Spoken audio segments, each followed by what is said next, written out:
Mais do que esperado o que aconteceu com o Botafogo nas duas finais que ele não disputou em fevereiro, que ele jogou fora, finais das quais ele abriu mão. E tem um ditado bem antigo que eu acho que traduz bem o que aconteceu. Quem planta vento, colhe tempestade. O Botafogo colheu a tempestade. Like no vídeo, se inscreve, ativa o sininho aqui e em todos os canais da TNT Esportes, para você não perder os nossos vídeos, os nossos conteúdos exclusivos e as lives que rolam por aqui também. Beleza? Bom, 4-0. É a distância hoje. 2-0 na ida e 2-0 na volta. É a distância hoje do Racing para o Botafogo. O Racing é um time estruturado, bem treinado, com boas individualidades, um coletivo que funciona, uma ideia clara de jogo, boas soluções ofensivas.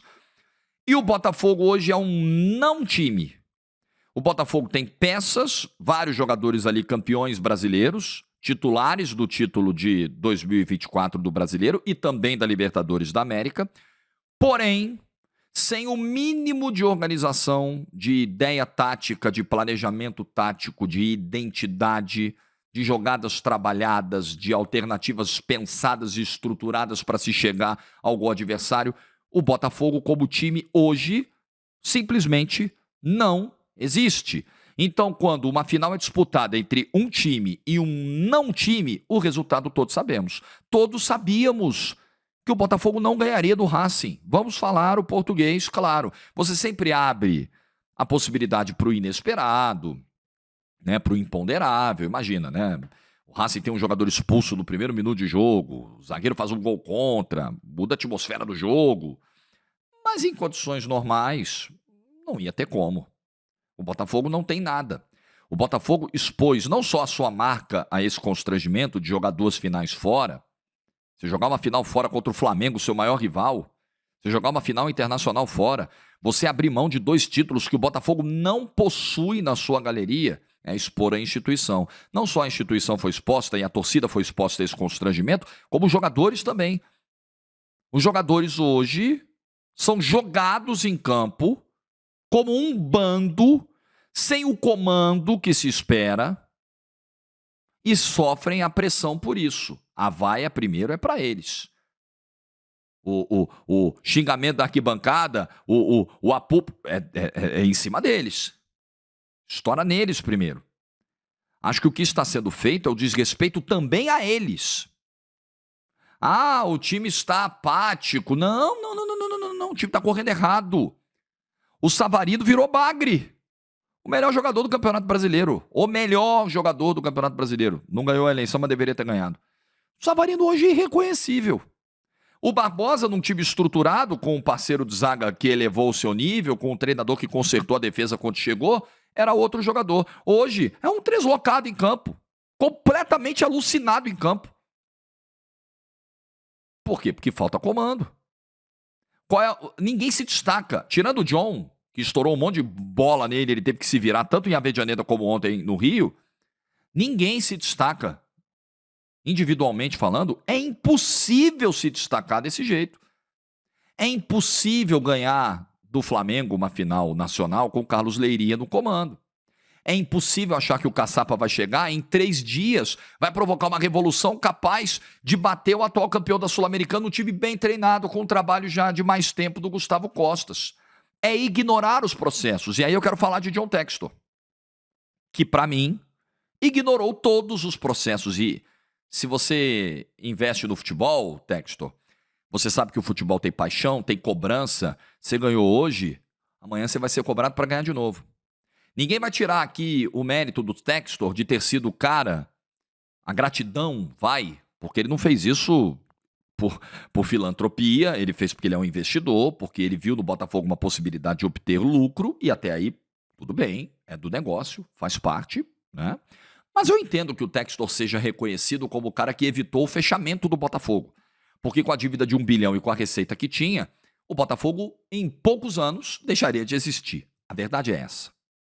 E quando o John Textor chega, quando a SAF chega, bela hora para ter um bichinho aqui atrapalhando. Quando a SAF chega e vira essa realidade, o Botafogo ganha um respiro, uma possibilidade de futuro. Não existiria esse futuro sem o John Textor. Ok, ele vai ocupar esse lugar na história. Ele vai ocupar o lugar na história do investidor que possibilitou ao Botafogo vencer o maior título da sua galeria, que é a Libertadores da América de 2024. Foi ovacionado, recebeu corinho, carinho da torcida, foi pro trio elétrico com os jogadores na praia de Botafogo depois do título da Libertadores, naquele fim de semana mágico de 30 de novembro, 1º de dezembro. Show! Mas a vida seguiu. E ele errou. Ele errou. Ok. Eu vou aqui ponderar que ele não contava com a saída do Arthur Jorge, tanto que ele tinha feito um contrato de 2 anos e esperava que o Arthur normalmente seguisse o trabalho em 25. Foi pego de surpresa. Ok. Também vou entender que contratar o primeiro treinador que você enxergar na esquina pode ser um erro muito grave, do qual você vai se arrepender amargamente depois. Eu também nunca preguei isso, que o Botafogo contratasse o primeiro que tivesse disponível. Agora não dá para ficar 60 dias sem técnico, num período em que você vai ter 2 decisões para disputar, 2 títulos importantes e inéditos para a história do clube para disputar. Você não pode simplesmente jogar fora esses 2 títulos. E o Textor jogou fora. Então não adianta ele ficar irritado com a cobrança da arquibancada, com a cobrança da rede social. Não adianta ele ficar irritado com os jogadores que cobraram lá em Avejaneda, que citaram que o planejamento, depois tiveram que voltar atrás, por pressão provavelmente, mas citaram que o planejamento estava falho, e eles estão corretos, o Barbosa e o Savarino, quando afirmam isso, corretos. Não adianta, porque aí, Textor, se você não quiser lidar com cobrança, com esse tipo de cobrança, você pode investir em outra área, que não envolva paixão, que não passe pelo escrutínio diário, trabalho que não é analisado pela imprensa, pelos influenciadores. Você pode procurar um outro ramo de atuação. Existem vários negócios no mundo para você investir. A partir do momento que você investiu no futebol, você tem que lidar com a pressão e não pode ignorar os processos. Eu não deveria falar sobre isso, eu não preciso ensinar isso pro John Textor, né? Achar que você vai botar um time em campo com qualquer comando e que vai dar certo é loucura.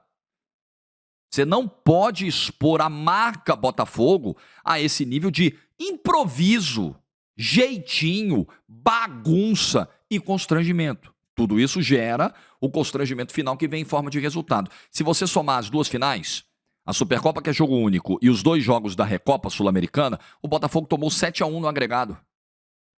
E nas 2 decisões que disputou em fevereiro, o Botafogo tomou 7-1. O Botafogo tem 9 derrotas no ano. 9 derrotas. Não quer tratar o Campeonato Carioca como prioridade? Tá bom. Ok. Mas terminar em 9º? Não pegar nem a Taça Rio, nem a vaga de Copa do Brasil? Esqueceram que o estadual dá a vaga agora para a Copa do Brasil? E aí o Botafogo vai ter que ou ganhar a Copa do Brasil, ou ganhar a Libertadores, ou ficar na zona de classificação da Libertadores dentro do Brasileiro para chegar à Copa do Brasil de 26. O Botafogo corre o risco de em 26 não ter nem Copa do Brasil, nem Libertadores. E aí vocês querem que a gente venha para cá bater palma pro planejamento do John Textor? O John Textor vai ficar irritadinho. Porque o John Textor vai pegar as coisas e vai embora. Vai mesmo. Na primeira cobrança, na primeira pressão, ele vai pegar as coisas e vai embora. Que bonito. Muito fácil na hora que ganha. E na hora que perde? Não vai lidar com a cobrança? Não vai lidar com a pressão? Vai pegar a medalha e distribuir para o torcedor? Melhor nem descer para pegar a medalha. Para fazer esse papelão de pegar a medalha e jogar para arquibancada? Melhor nem ir, cara. Para fazer esse papelão. Então, John Textor, o dia que você acertar como você acertou em 2024, aplausos. Agora, os acertos que você teve não vão te dar um salvo-conduto habeas corpus eterno. Agora eu posso errar tudo porque eu acertei em 2024, porque eu dei uma Libertadores pro Botafogo. Agora eu posso tocar o clube à distância, com desleixo. Não. Vai ser cobrado por isso. Ou então vai brincar de outra coisa, como eu já disse aqui. Sobre Renato Paiva, é importante dizer o seguinte. O Textor esperou 2 meses para trazer um técnico que estava desempregado? Eu discordo, eu acho que não foi isso. Porque, lembre-se, antes de Renato Paiva, se conversou com André Jardine, se conversou com Vasco Matos, inclusive chegou a ter acerto com Vasco Matos, se conversou com Mantini, que pediu um salário nas alturas. Isso, eu não estou nem falando de Tite, Tata Martino, porque eu nem tenho confirmação disso. Estou falando só desses 3 nomes aí. Então, o Renato Paiva é, no mínimo, a 4ª opção. Ao longo desses 2 meses, o Textor tentou outros nomes. Não deram certo. Renato Paiva. Técnico português, mantém uma certa coerência das últimas escolhas, porém o trabalho que fez no Brasil não foi dos melhores, no Bahia em 23, apesar de campeão baiano. Ele toma um 6-0 do Sport na Copa do Nordeste, cai na primeira fase, entrega o time na 15ª posição do Campeonato Brasileiro. No Toluca até faz um trabalho ok, mantém o time ali em segundo, terceiro, o campeonato todo, cai no playoff, cai nas quartas de final. Ok. Mas aí eu vou discordar. O Textor não esperou 2 meses. O Textor fez entrevistas com outros nomes. E foi tomando não, foi tomando não, foi tomando não. O tempo foi passando, no final, apertou, porque ele tinha que definir essa semana o técnico. Não tinha jeito. Porque se você vai ficar um mês sem jogar, entre a Recopa e o Brasileiro, não adianta você definir esse técnico no dia 10 de março. Você jogou fora os 30 dias da pré-temporada. Então, era para ser nessa semana. O prazo apertou, ele foi para a 4ª opção. No mínimo, 4ª opção. Talvez tenha sido a 5ª, talvez tenha sido a 6ª. Mas no mínimo, a 4ª opção. Ele teve que ir atrás. Um cara que já estava no Rio, a mulher é carioca, ele mora no Rio e tal, e facilitou. Mas está claro que o Botafogo, além de partir atrasado para o Campeonato Brasileiro, em termos de planejamento, de estrutura de um time, o Botafogo não contratou nem a primeira, nem a segunda, nem a terceira opções para treinador. Tô sacramentando que vai dar errado? Não. Tô assegurando o fracasso? Não. Pode dar muito certo. Mas a realidade é essa.